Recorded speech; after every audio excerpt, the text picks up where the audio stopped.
ជិះមានការ៉ុតនេះជាមួយនឹងខ្ទឹមបារាំងយើងកាត់បន្លែមកខ្ទឹមបារាំងគេដាក់ការ៉ុត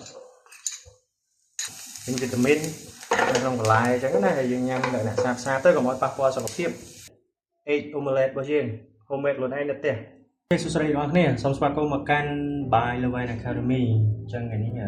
ខ្ញុំមាន menu ថ្មីទាក់ទងជាមួយនឹងការធ្វើ egg omelette ពេលល្ងាចអញ្ចឹងគ្រឿងផ្សំយើងមានដូចជា onion carrot ហើយជាមួយនឹងពង2គ្រាប់ណា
ជិះមានការ៉ុត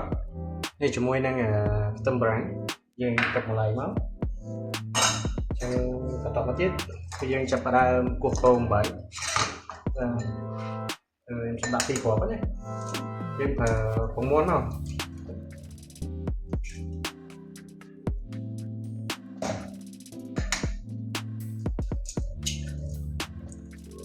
អញ្ចឹងយើងត្រូវ seasoning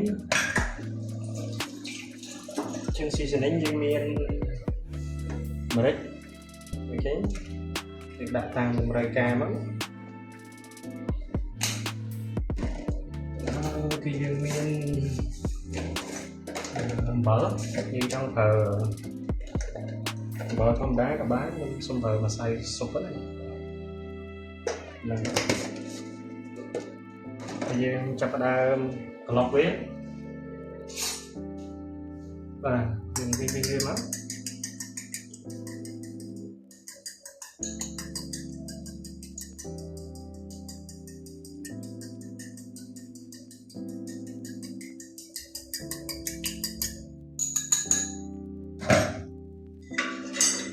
ចឹងយើងមានខ្ទះ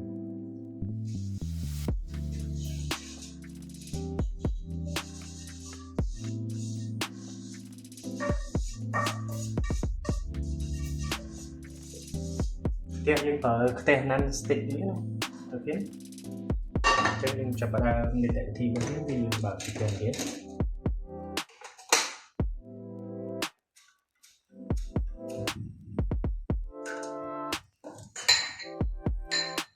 បាទបើកភ្លើង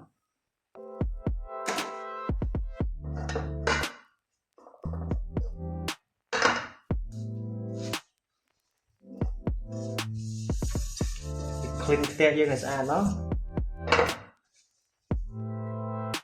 ចាប់ផ្ដើមក្តៅតិចតិចយើងដាក់ប្រេងឆាចូលឬក៏បងប្អូននេះមានអូលីអុយក៏បានអត់បានដែរយើងកលេងសពលបាយអញ្ចឹងផ្ទះយើងចាប់ផ្ដើមក្តៅហើយ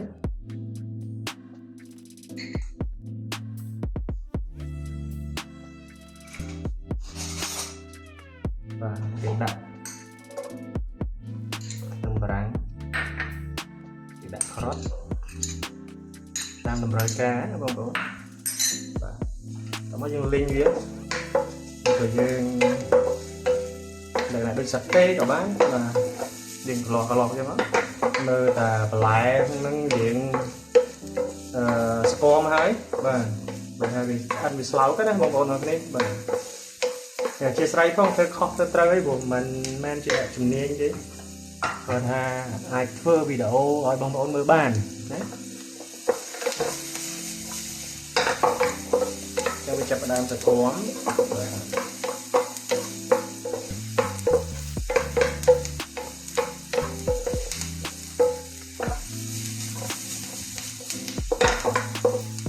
ជា benefit មួយសម្រាប់បងប្អូនសម្រាប់អាហារពេលព្រឹកណា breakfast បាទអាហារពេលព្រឹកជួយសុខភាពព្រោះពងវាមានជាតិមាន protein មានវីតាមីននៅក្នុងបន្លែអញ្ចឹងណាហើយយើងញ៉ាំលក្ខណៈសាបទៅកុំឲ្យប៉ះពាល់សុខភាពបាទយើងប្រើមកយើងចាប់ដើមចាក់ពងយើងចូលបាទយើងបាឡែនទៅលើភ្លើងយើងនៅក្នុងករណីក្តៅពេកយើងបន្ថយតិចមកលើកផ្ទះចេញបាទចាប់ផ្ដើមវីវាមកបាទវីដូចខ្ញុំចេះមកបើយើង control ភ្លើងអត់បានយើងលើកផ្ទះចេញពីភ្លើងមកចាប់ផ្ដើមរុញផ្ទះហ្នឹងចូលទៅកាន់កន្លែងនៅខាងមុខណាបាទឃើញទេអញ្ចឹងយើងបន្ថយទៅទៀតមកដែលយើងអាច balance ទៅលើភ្លើងនឹងបានណាបាទជាទៅអូម៉្លេតនេះគេញ៉ាំអត់នេះទេណាអត់អិនខ្លាំងទេបាទគេញ៉ាំអត់ឆ្អិនខ្លាំងទេអញ្ចឹងចាប់ផ្ដើមចេញជារូបរាងហើយយើងឃើញញ៉ាំតែខ្លួនឯងមិនមែនទៅក្នុងហាងទៅក្នុងហាងយើងចិត្តខ្ចោតិចទេសង្ឃឹមថាវីដេអូនេះបងប្អូនទាំងគ្នាអាចអនុវត្តធ្វើនៅផ្ទះបានណាអញ្ចឹងប្រហែលជា10នាទីចុះយើងបានញ៉ាំហ្នឹងបើមានគ្រឿងហើយមិនដល់10ទេតែ5នាទីយើងបានដែរយើង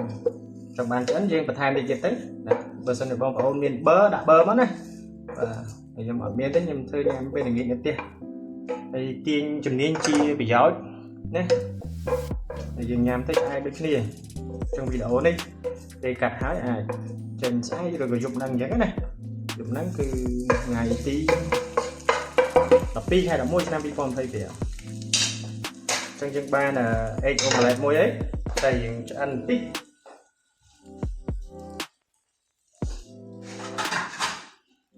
បាទអញ្ចឹងយើងចាប់ផ្ដើម